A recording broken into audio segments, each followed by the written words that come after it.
Le vieux Doumerc était mort dans sa maison du 15 rue des Intermondes, dans des conditions obscures. Et du jour au lendemain, un homme d'aspect répugnant y avait élu domicile. La première fois qu'on l'a vu, cet homme répugnant, c'était au bar de la Grand Place. Il est entré sans rien dire, pas même bonjour. Il s'est assis à une table et on l'a tous regardé. Il dégageait une odeur de renfermé. Sa panse ronde débordait sur ses hanches en d'immenses bourrelets. Son marcel jauni présentait des taches et des trous. Le barman s'est levé pour lui dire de repartir, mais il s'est arrêté en chemin, écœuré par l'odeur. L'inconnu a détourné le regard de la carte. Ses yeux partaient chacun d'un côté. De sa bouche putride sortirent deux mots, à peine articulés. Une bière. Une bière. Et le barman est reparti préparer la pinte. Puis mon voisin de table a rompu le silence pesant. « Eh vous le gars, vous venez d'où ?» qu'il a dit, mon voisin. Mais l'homme répugnant n'a rien répondu. Il plongeait son doigt dodu et crasseux dans son nez en forme de fraise. Il leur sortait des crottes grosses comme des larves, suscitant l'écœurement général. Ah, c'était un gros dégueulasse. Tous détournèrent le regard, sauf moi, qui le vis étaler ses larves nasales le long de son Bermuda pouilleux. Bien sûr, je fus pris d'écœurement d'abord, puis d'une soudaine envie de frapper cet homme, de l'expulser du village, de l'envoyer sous terre, loin des hommes, loin de nos familles. Le serveur est revenu avec une bière, il l'a déposée, et il est retourné derrière son comptoir, tout aussi indisposé que nous autres. L'inconnu a rien dit, pas même merci, et il a descendu sa bière d'une traite. Après quoi, il a déposé une pièce sur la table, et il est parti. On n'avait plus envie de parler, nous autres. Alors on a continué à boire en silence, plein de dégoût. Le serveur a fini par débarrasser la table, avec des gants de cuisine. Il a regardé la pièce que l'inconnu avait laissée, et il a dit « Mais, sa pièce c'est pas d'ici. » Je me levai, et constatai à mon tour que la monnaie ne ressemblait à rien de connu. 2 jours plus tard, il y eut le marché aux fruits et légumes. On avait presque oublié cette étrange rencontre.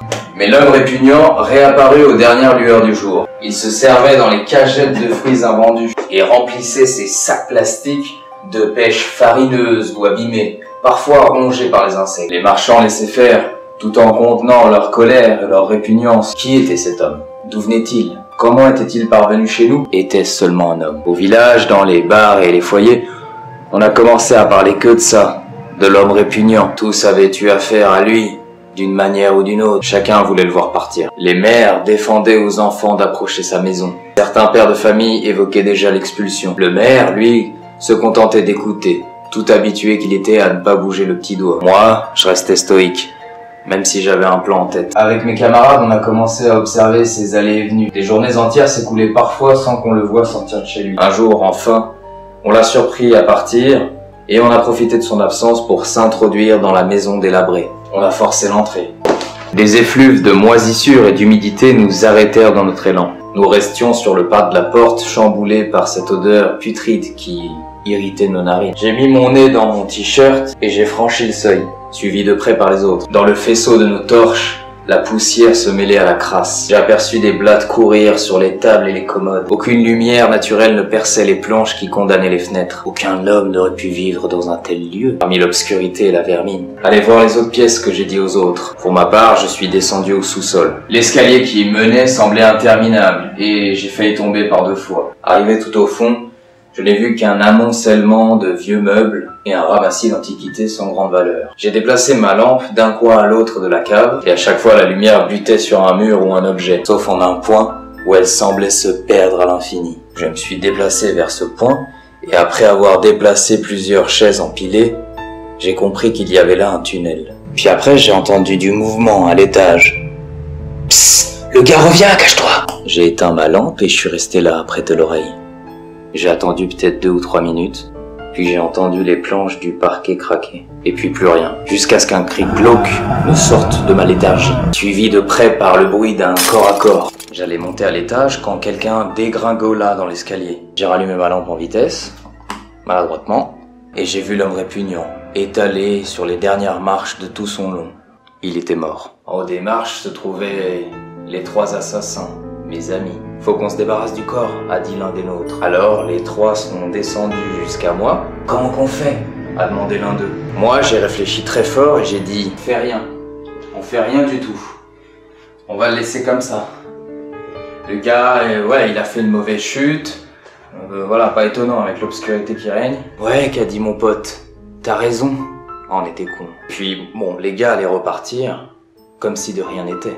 Mais j'en ai retenu un par le bras, et je leur ai montré le tunnel. Ni une ni deux, on y est entré dans le tunnel. La curiosité étreignait nos cœurs. On oubliait presque le meurtre qui venait d'avoir lieu. Le tunnel était étroit et bas de plafond, mais il allait en s'élargissant et en descendant toujours plus profond dans la croûte terrestre. Combien de temps nous avons marché ? Impossible à dire, si ce n'est que nous avions mal aux genoux. Le tunnel serpentait en de sinueux couloirs. Parfois, il fallait franchir des crevasses. La curiosité, je me rappelle, nous portait toujours plus loin. On est arrivé dans une caverne avec de l'eau et des stalactites. On a nagé pour arriver sur l'autre rive. L'eau était gelée. Le tunnel continuait et on s'est enfoncé des heures durant, sans se soucier de rien. Et puis, on a entendu des voix. C'était pas des voix articulées, plutôt des bruits gutturaux. Nous avons éteint les lampes car le bout du tunnel semblait éclairé. On s'est approché à pas feutrés, mètre après mètre, puis on a continué en rampant jusqu'au bord du précipice. Une échelle permettait d'accéder à une salle 10 ou 15 mètres en contrebas. On s'est penché un peu plus, et c'est là qu'on les a vus. Une horde d'hommes répugnants qui festoyaient en je ne sais quel honneur. On est resté à les observer longtemps, fascinés par ce spectacle surnaturel et odieux. Qui étaient-ils ces êtres répugnants? Que voulaient-ils? L'un des gars a tapé sur mon épaule pour que je décroche, fallait pas rester. On est reparti donc, sans rien dire de tout le chemin, mais au fond nous on savait qu'on viendrait, plus nombreux, qu'on leur ferait la peau. Et dans un accès de lucidité, tandis que j'échafaudais un plan pour se débarrasser de ceux qui vivaient sous terre, j'ai compris que nous étions en passe de devenir nous aussi des hommes répugnants.